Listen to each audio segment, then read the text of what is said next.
please.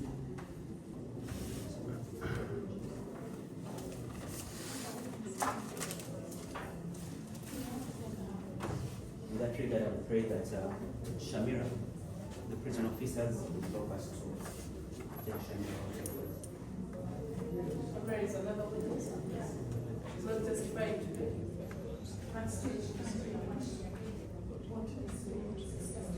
So how many witnesses do we have today? I have the conclusions, then we have one, if time allows.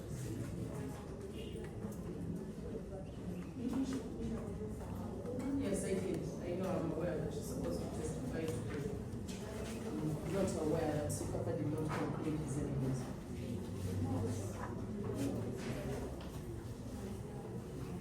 So need to tell us some documents? Yes, we can add some two documents. Okay. Then we go for cross-examination. Okay, prisoners kindly escort Shamira outside. We'll call you in a few minutes. Papa, kindly cross over back to the witness box.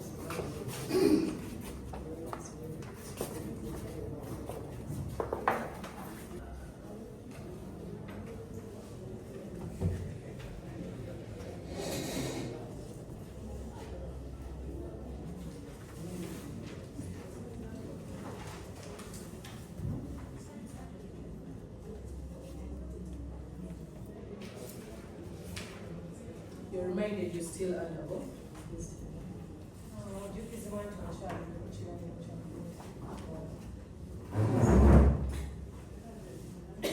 So for the last time we were before the Struggle Court, you had video, you had cameras in your house.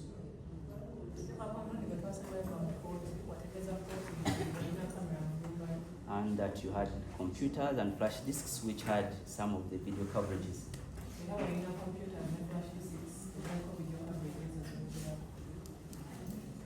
You also informed court that the police conducted a search in at your place.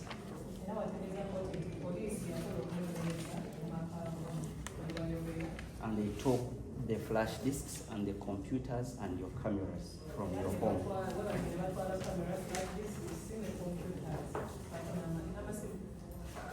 Do you still confirm the same?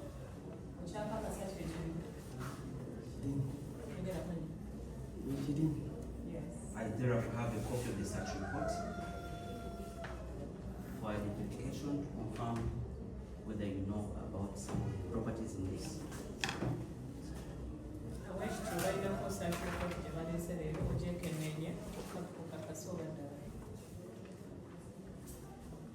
Are you aware of that search report or certificate? Search report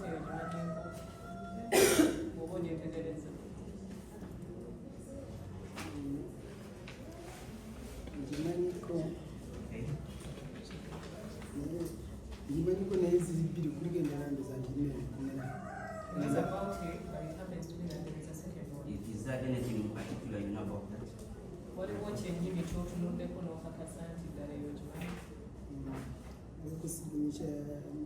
Shamira. There is a signature for Shamira. Who's Shamira? Brian. Mukyala. No way. What else? Chechira. He's saying the flash disks that they took from the house. Okay. Chechira. And his other personal belongings. Thank you so much.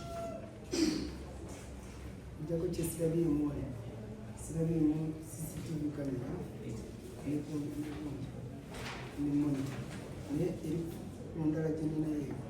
Okay, fine. We shall bring that. And also the CCTV camera. Rona, I do make a prayer to tender in the search report dated 3rd September.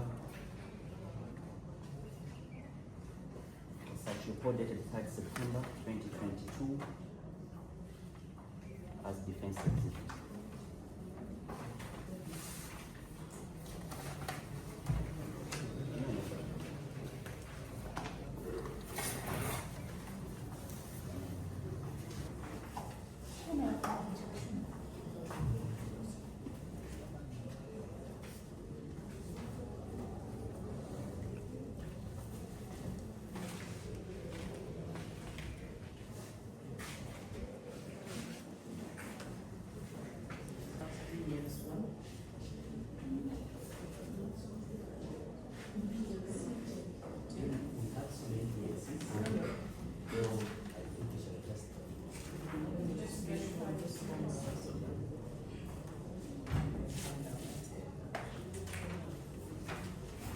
this would be 13. Most of them.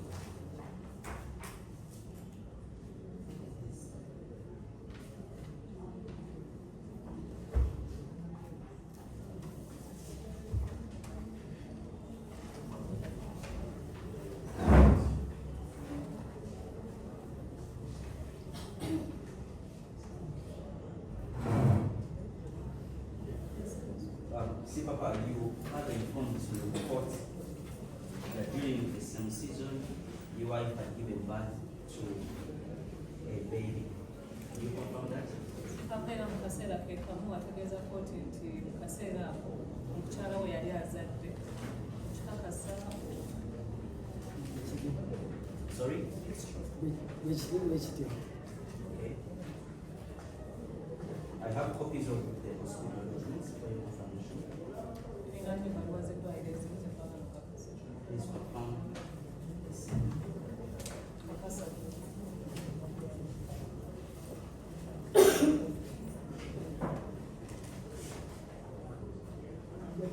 Is there anything that shows that you are aware of those documents? Waliwo ekikakasa oba ekiraga nti ebbaluwa ezo zimanyiko. What shows? Ki ekiraga? Erinnya ly'eddwaliro Paragon Hospital. Ali mu hospital, Paranga Hospital. Okay. Ndabako erinnya lyange, Also his name. erinnya ly'omukyala Shamira The wife's Nashiza. name, Shamira.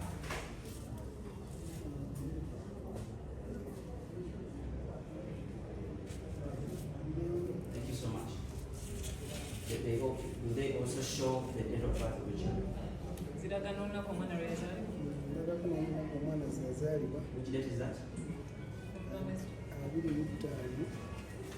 25 Gw'ekkumi 2028. 25, 25th of October, 21? 2018.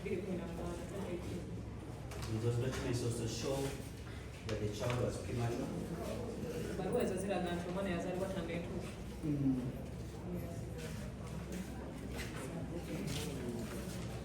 Your worship, the documents and the witness is ready for cross-examination.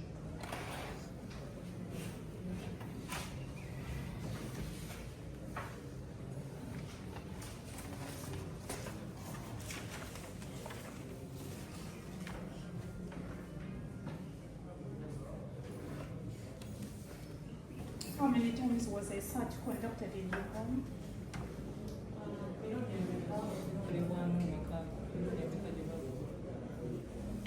Amasaaki emirundi nga giyinza kuba gisukka mu etaano. Exceeding 5 times.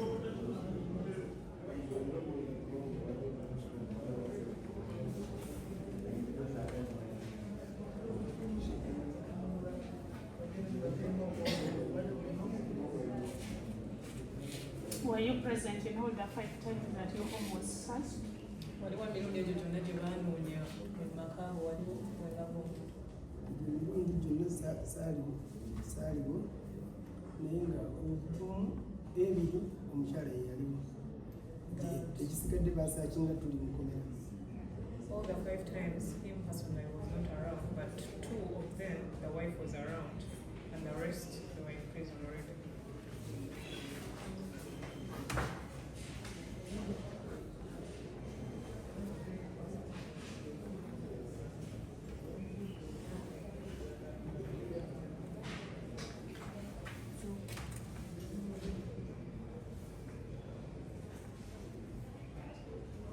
This search, which was conducted on 5 September 2022, were you already in prison or you were still out? Ebisaaki yakolebwa nga 3 Ogwomwenda 2022. Wali waka, wali okyalibwa era wali mukomera? Yakolebwa nga 3 nali ttolero nali libweru. Wow, waliwo Nali ttolero. So where were you on that day when a search was conducted in your home and your wife was at home? So wali luddawa mu kaseera ako oba ogamba nti waliwo ebisaaki eyo yakolebwa mu makaago nali mukyala we yali ewa. Saaki eyo yakolebwa nze nali ttolero.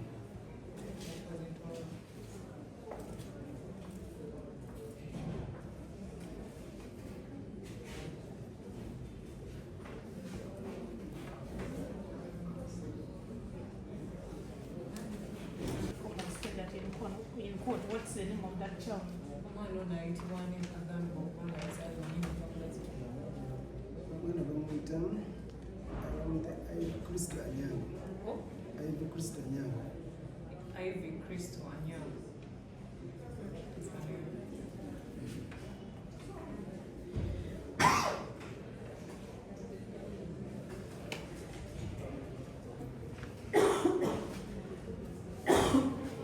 Initially, you told court that Anyango was born in January 2019. Now you have brought for us a document that shows that she was born in October 2018. What explanation do you give for that? Otandika wagamba kooti nti Anyango yazaalibwa mu January 2019 naye ate kati olese empapula eziraga nti yazaalibwa the date is Initially, it said she was born in January 2019. Now we have a document that she was born in October 2018. So what kyaleka explanation kigamba kooti is nti it? yazaalibwa mu October 2018.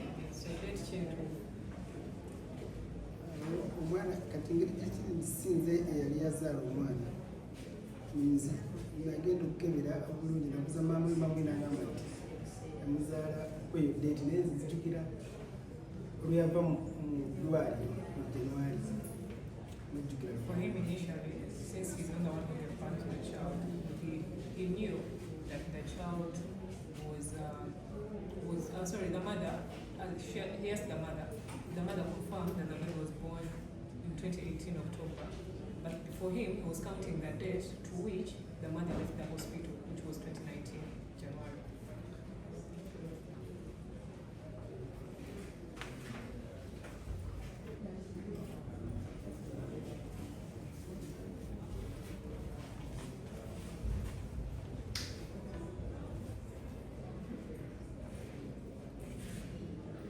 Are you telling court that from October 2018 to January 2019, this child was admitted in the hospital? Is that what you want court to believe?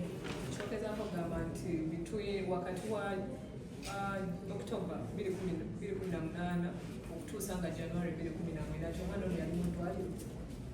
yabeereyo emyezi ebiri ennaku ebbiri ezennaku yali The child was in the hospital for an expectancy of 2 months and some few days.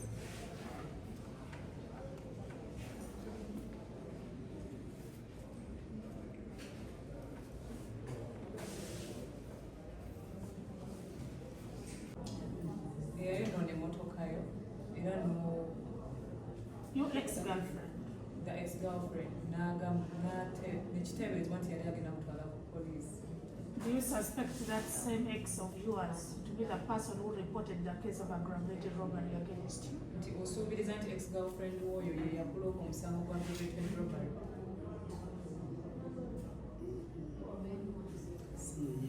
You don't suspect her? Omusuubiriza. He doesn't suspect.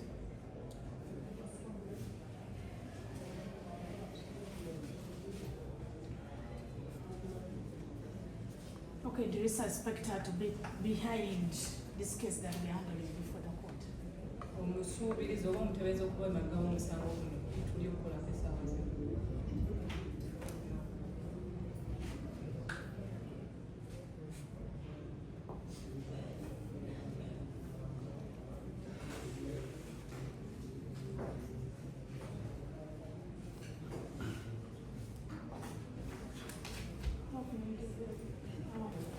And you were actually acknowledged that there were 2 years. Nti Where are you getting the extra 2 from? wayogerako nti USB zaali nnyo naye ate ebbaluwa eraga ziri bbiri. So era ne video zijjawo. oba alabye endala nga talabye nekimumadde That you might have made a mistake in the document you've seen. Okay, right. How many USB? Let me just show you.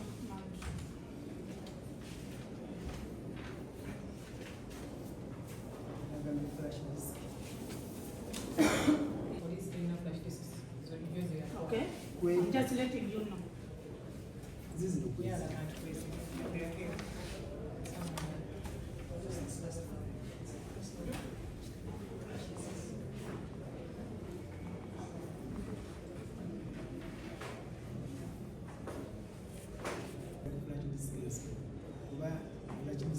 bajja mu footage kubanga bumu Most of it was a flash disk. So you have recorded on the flash disk. Yeah, recorded on the flash disk.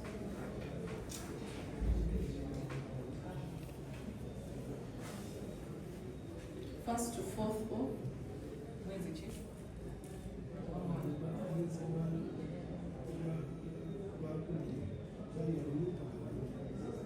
First of February. Which year? Mwaka chief. bali 19. 2019.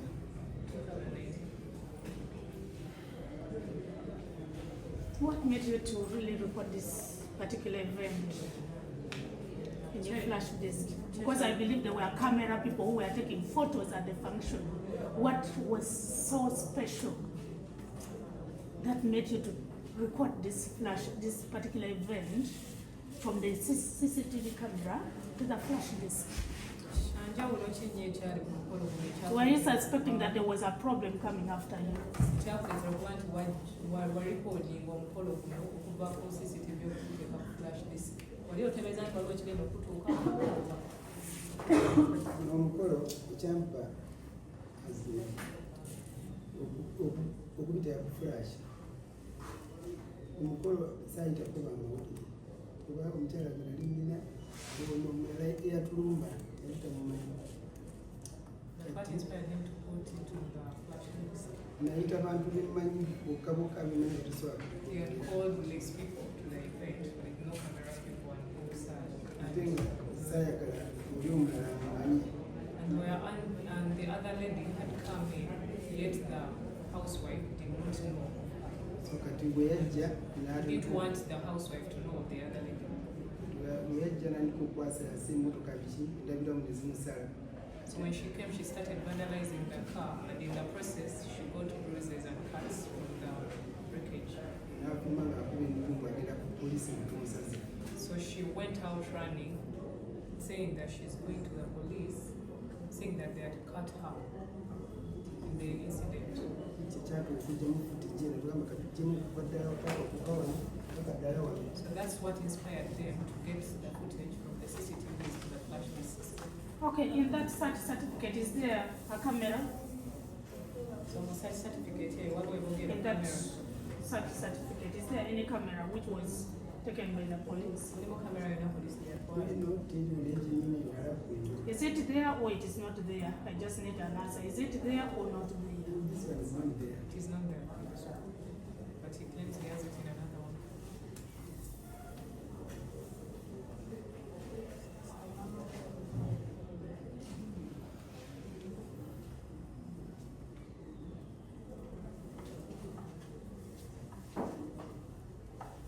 That other certificate, do you have it? The second one which you talked about, do you have it? Certificate endala gyoyogerako ogirina.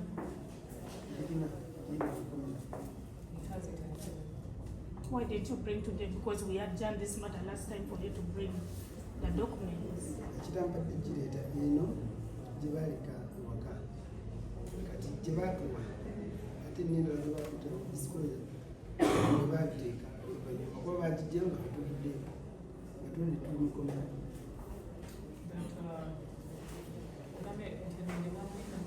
Eyo gye baaleka ewaka kati ne baddayo ne bagijjayo nga bwe tumukomera.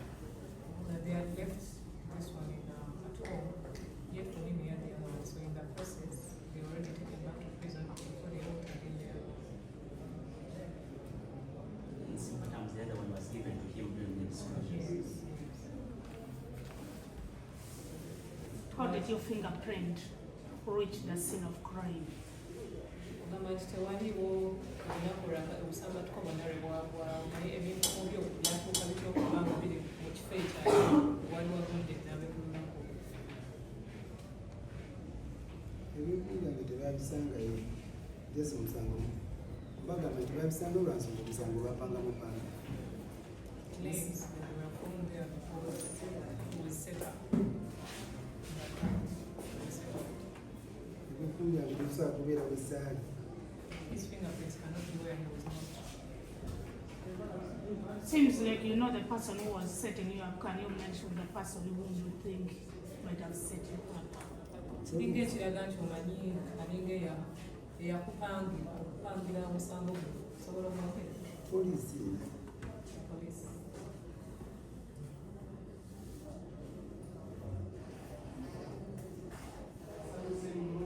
How many times were your fingerprints taken when you were arrested and taken to police? Ebyenkuuma byakugibwako emirundi emeka ng'okwatibwa okutalwa poliisi? Abizako omulundi omusango gwa Bibuzo. On the aggravated robbery case.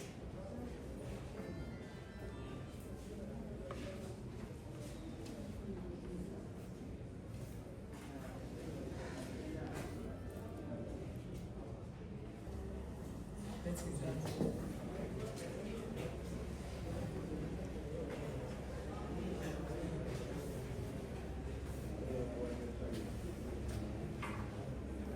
Camera, the scene of crime. Can a camera show the face of someone who is masked? In you on, let's say your camera at home, can it show someone who is masked? Can you be able to tell that this is A, B, C when someone is masked? Camera esobola okulaga omuntu nga wearing a mask. Yeah. Esobola okulaga omuntu nga ayambadde mask. Katugeze nga ajja mu maka ge esobola omulaga ekifaananyi kyekyono yegundi. Kati kamera yange ey'ewaka bwetubeera wakati twambala masiki sobola kutegeera nti kamera omuntu ayambadde masiki era esobola omulaba kati sobola neza fe kati twambala masiki ey'ewaka. These cameras won't really see such a person when they're wearing a mask. They can be able to detect. He has ever watched the video coverage of the scene of crime. He has never said that. And it's not anywhere. Sipapa has never. He said the camera at the scene of crime did not show me, and that is where my question is coming from. The camera at the scene of crime did not show me. That's what we verify in the minute. Wagirabirawo ng'ate ekiseera kye kimu ogamba nti tewaliiwo. You don't know, I still say for your guidance. The camera is what the evidence provided to us, which were the photos of the scene of crime. They've never brought any camera, apart from the photos at the scene of crime. And the photos So what he saw was the photos from the camera. disclosed most of that. Yes, so that's what he should have said to us. Most of Nasika ku defense exhibit ne bibaatuwa mu disclosure nga defense exhibit 12 eraga mbu IO eyali ku musango naye yakonfaminga nti kamera yalaba oba eyabbawo gwe bayita Atuyanidde era n'ebifaananyi ne babituwa era n'abisinzi. Defense exhibit shows someone else with a camera. You can see amanya Atuyanidde. Atuyanidde. So it depended on the defense.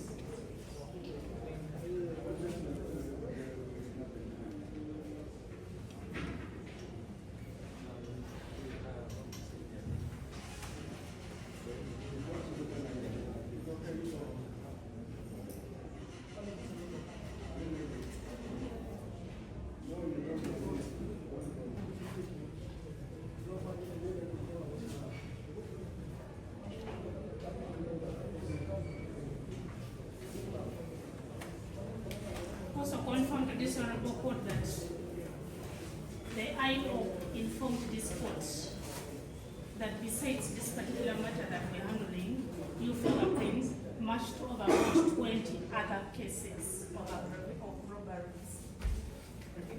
I object your Honor, for all those other cases. The case we have in court is this one and the one in High Court for aggravated robbery, nothing else. Your Worship, when the was in court, when the IO stated that, so let him either say it, the IO did not say, or something else. We are stating facts that was stated already in court record. So the witness can answer. I am doing cross-examination. So you want him to confirm that the police officer said what? That besides this case, Yes. his fingerprints matched some other cases which are still at police. related to robbery cases.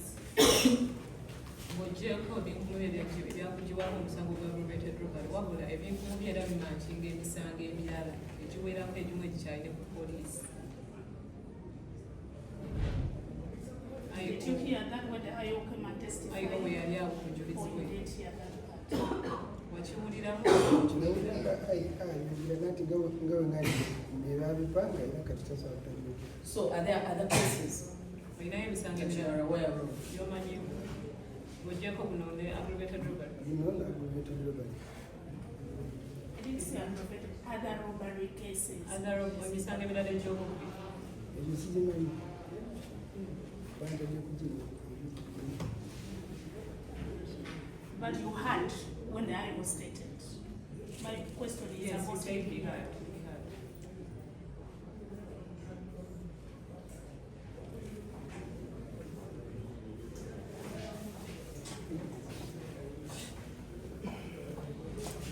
That's all.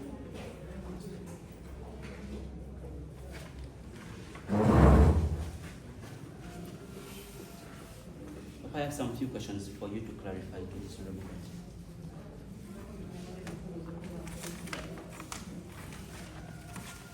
Yes.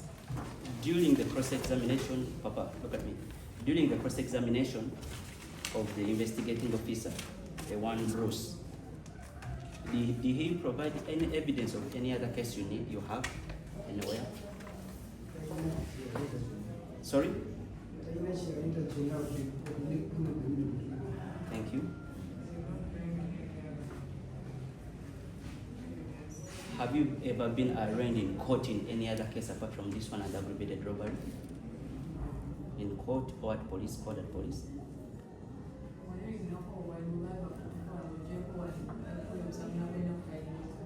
What's the answer? Speak out. Thank you.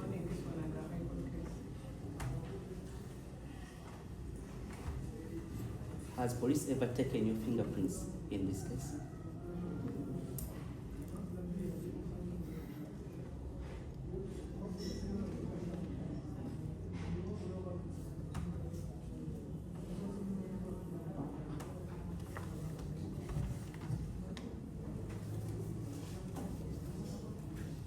Just for clarity, on the copy of the search report, where on the search report are the 4 flash disks?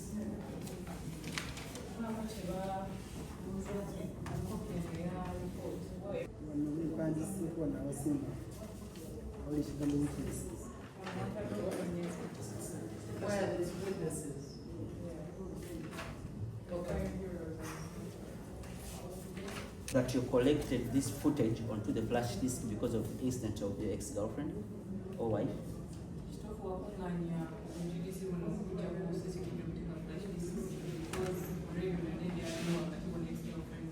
At your home?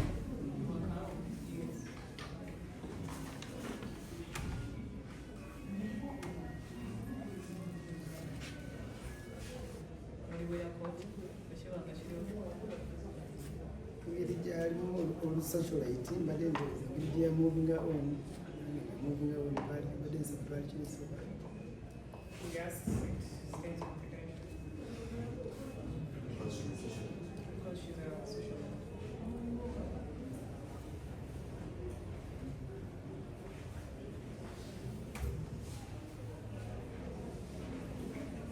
The last time we were in court, you informed court that your child was given birth in July 2019. Buli bw'asema eba mu kkooti bategeeza kkooti nti omwana we yazaalibwa mu January 2019. Is that the season your wife left the hospital? Kyekiseera mukazi we yagenda mu ddwaliro. Yes. Why did she go after leaving hospital? Yalagawo nga buli ddwaliro. Agenda wajjajja we She went to the grandmother.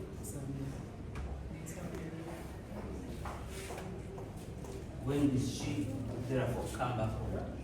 Yakomawo ddi waabwe. akomawo nga 2 Ogwokubiri twali basatadde 2 Ogwokubiri.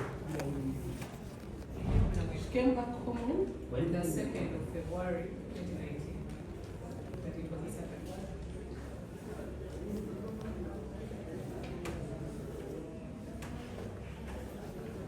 why, Papa, can you explain to this noble court why your child spent extra 2 months in hospital? Osaba kunnyonnyola kkooti eno lwaki omwana we yamala emyezi emirala ebiri mu ddwaliro. Ono omwana bamuzaala nga primasha era nga primasha The child was born premature.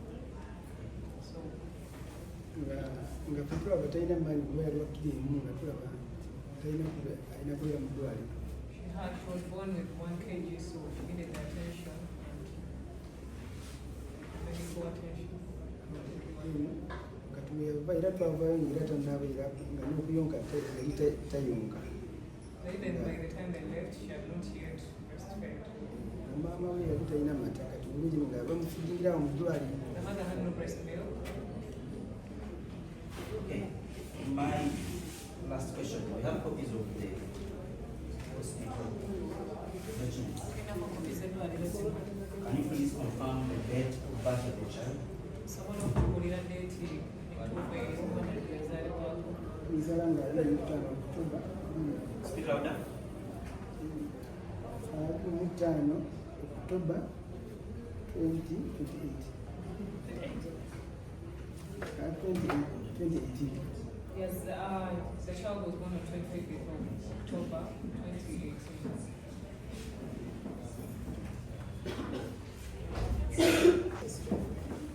Your worship, shall seek for indulgence before our second witness. I do have civil cases, but I'm wondering if you could come in the afternoon. But if not, it's still okay, we can get out of it. 7th of July, when you have started in High Court. You don't know how it's 14th. You could do it. 14th of July? Yes.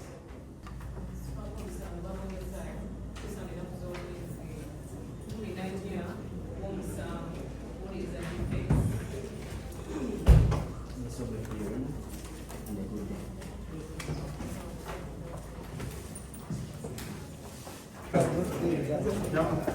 Omukulu vaayo.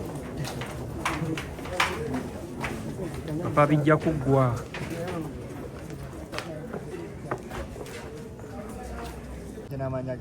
Okay, ekisooka amanya Geoffrey Tulyamusima, lawyer wa Sipapa mu guno omusango gwa kkooti eno eya wansi e Makindye. Olunaku lwaleero tuzze n'okulaba nga Sipapa ateekamu okwewolereza kwe oba ng'amaliza n'okwewolereza kwe. Obujulizi obumu bwe tuleese obujulizi obulaga that ekiseera kye kimu Sipapa yali yakazaala omwana we emyezi 2 emabega ng'ate weewaawo omukyala we akumyewo okuva mu ddwaliro n'okuva abazadde be ng'akumyewo waka nga tulina pate waka. Pate era yaliwo evidence yonna tugirese mu kkooti that kwolwo olunaku lwe bagamba Sipapa ayinza okuba yeyabba Omujapani, Sipapa yali waka, teyali ku scene of crime, eside z'ebbunga gye bagamba mu Japan gye yali. Ekirala ekikulu tuleese ebiraga that Sipapa yali waka nga kwekuli ne search report. Police bwe yakola search report wa Sipapa batwala flash discs zonna ne batwala ne kamera ze zonna ne batwala na buli kimu. Ekyabawo kino bwe bagenda conductinga search wa Sipapa ogwasooka Shamira nga gyali tewali kyaliyo, tewali kye bakwata. Bwe baddayo ne baforminga game plan endala ne bakomawo ne baplacingamu ebintu ebiri mu musango guli ogwa waggulu ewa Sipapa ne bakola search report ey'okubiri.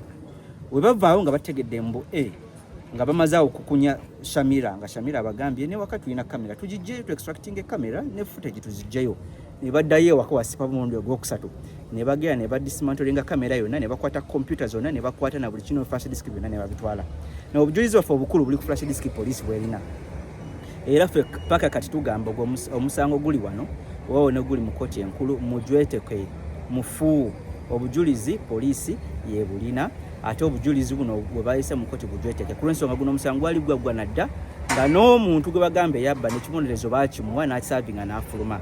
Kati wano mu kkooti kumala budde bwa kkooti naye tulina essuubi that abantu ba Sipapa abafamire abantu ba Shamira abafamire n'emikwano gyabwe Sipapa kaseera katono bagenda kwa wabweru ne mukyala we. Kale kati bakoma mu kkooti nga tukoma mu kkooti nga 14 July kkooti lwetuwadde.